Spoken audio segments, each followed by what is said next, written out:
Салом тамошобинони барномаҳои Сорбон Сафаров. Як информатсияи нав ба маълумоти шумо мерасонем. Яъне ки Федератсияи Русия барои шаҳрвандони Ҷумҳурии Тоҷикистон чӣ кор мекунад? Хоб бо диққат тамошо кунед. Агар нафарҳоеро ки ҳуҷҷатҳошон тамом шидагӣ бошад ва бихоҳед ки ба границаи Қазоқистон бо нархи арзон сафар кунед, рақамошон рӯи экран меброяд. Занг зада аз номи мо гап занед, бо ягон скидкаи хуб мекунанд. Ширкати боваринок ва нархи дастрас. Хоб мавзӯи имрӯзаи мо. Федератсияи Русия дар Ҷумҳурии Тоҷикистон боз 5 мактаби дигар месозад.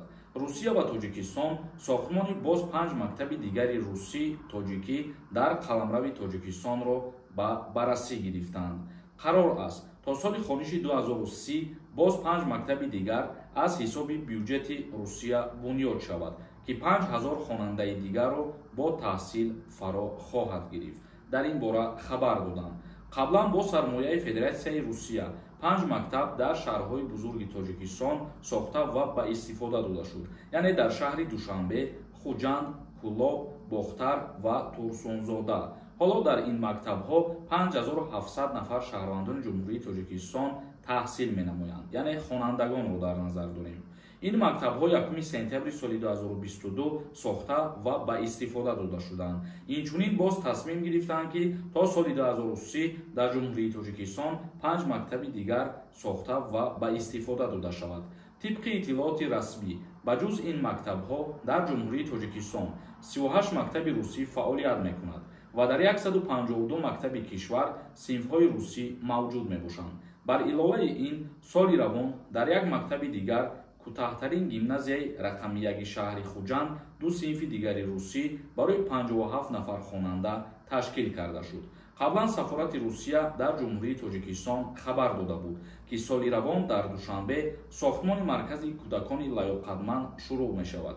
Русия ният дорад дар ноҳияҳои гуногуни Ҷумҳурии Тоҷикистон мактаби маъруфи фаъол дар шаҳри Сочи Русияро низ бунёд намоянд. ин марказҳо барои кашф, дастгирӣ ва рушди минбаъдаи хонандагони лаёқатманд дар соҳаи санъат, варзиш ва илмҳои дақиқ пешбинӣ шудааст. яъне ки Федератсияи Русия тасмим гирифтагӣ ҳастад ки дар Ҷумҳурии Тоҷикистон мактабҳо бунёд кунад барои шаҳрвандони Ҷумҳурии Тоҷикистон ва инчунин баҳри нафарҳое ки лаёқатманд мебошанд маркази наве кушода карда мешавад ва ба истифода дода мешавад. яъне ки дарсҳои мақсад гуфта гузаштем мо илмҳои дақиқ, варзиш ва санъат дар ин мактабҳои лаёқатманд барои хонандагон пешбинӣ мегардад. хоб тамошобинони азиз ва гироми қадр, умедвор ҳастем ки ин як пешбинии бениҳоят хуб мебошад барои шаҳрвандони Ҷумҳурии Тоҷикистон боз ҳам дар соҳаи забономӯзӣ бақувваттар шидан ва пешрафтатар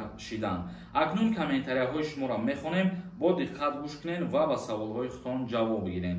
ягон нафари шумо агар бихоҳем фаҳмидан ки шуморо аз Россия запрет кардагӣ ҳастанд ё ки не, рақамош рӯи экран меброяд, танҳо дар WhatsApp нависонед, ҳамун вақте ки SMS-и шуморо мебинам, ҳатман ҷавобтон мегардонам. Идрис нависондай: чӣ қонуни нав баромад? бо судебни дошта бошӣ, дигар Россия омада наметонем. ҳар нафаре ки ҷиноят содир мекунад, новобаста аз содир кардани ҷиноят хурд мебошад ё ин ки вазнин, дар ҳамин ҳолат дигар дар Федератсияи Русия роҳ дода намешавад. Гулматов нависондай: Сорбон дар болои видео менависӣ, хабари зурай. Ку хабари зур? мо дар болои видео ҳар чизе ки менависем аз даруни ҳамин мавзӯъ, аз суханҳое ки гап мезанем, аз ҳамин гирифтаноми видеоро мемонем. хоҳиш мекунам ҳамин чиза шумо бо андеша ва хуб аҳамият битен, нағз мефаҳмед. Иброҳимов нависондай: салом акаи Сорбон, ҳозирам барои донистани забони русӣ. бояд сертификат бигирӣ ё ин ки не?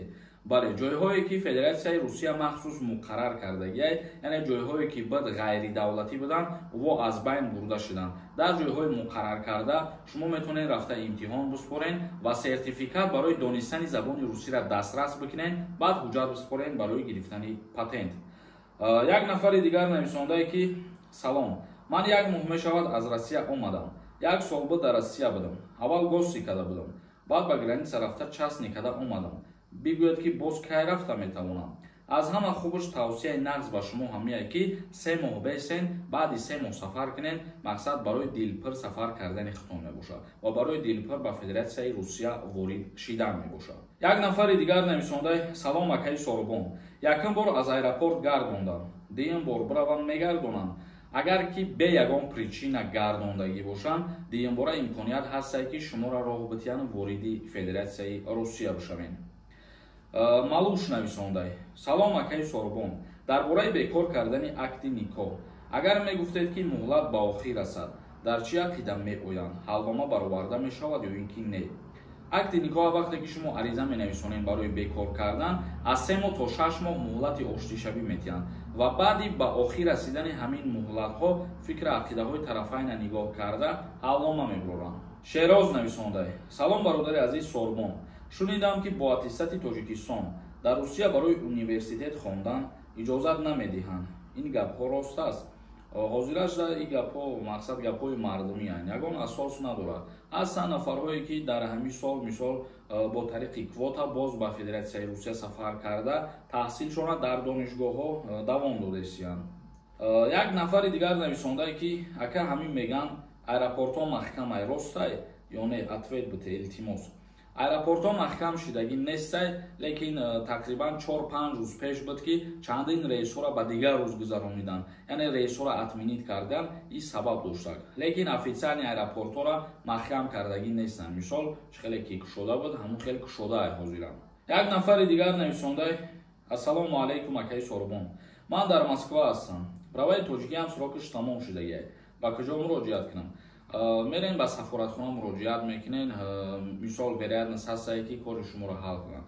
Дар ҳолате ки умуман права надошта бошед, мисол намешавад аз Россия шумо права бигирен. Худтон бояд ҳатман дар ҳамин ҷа қарор доштагӣ бошен, баъд метавонен ҳуҷҷати ронандагиро дастрас бикунен. Хоб тамошобинони азиз ва гиромии қадр, видеои имрӯзаро ҷамъбаст мекунем. То наворҳои дигар, худованд ҳамаи мо шуморо нигаҳбон бошад.